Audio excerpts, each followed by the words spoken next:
வகுப்பு ஆ பிரிவில் படிக்கின்றேன்.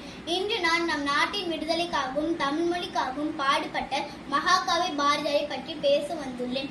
பாரதியாரின் சிறப்புகள்: அச்சமில்லை அச்சமில்லை அச்சம் என்பதில்லையே என்று மக்களிடம் இருந்த பயத்தை போக்கியவர் பாரதியார். குழந்தைகளின் நண்பர். ஓடி விளையாடு பாப்பா, நீ ஓய்ந்திருக்கல் ஆகாது பாப்பா என்று குழந்தைகளாகிய நமக்கு சுறுசுறுப்பை ஊட்டியவர் பாரதியார். பெண் கல்வி. பெண்கள் கல்வி கற்க வேண்டும் என்றும் அவர்கள் தைரியமாக இருக்க வேண்டும் என்றும் அப்பொழுதே பாடியவர் பாரதியார். சமத்துவம். ஜாதிகள் இல்லையடி பாப்பா என்று சொல்லி எல்லோரும் ஒன்றுதான் என்று சமத்துவத்தை போதித்தார். பாரதியார் நமக்கு கற்றுக் கொடுத்த ஒரு முக்கியமான மந்திரம்: ரௌத்ரம் பழகு.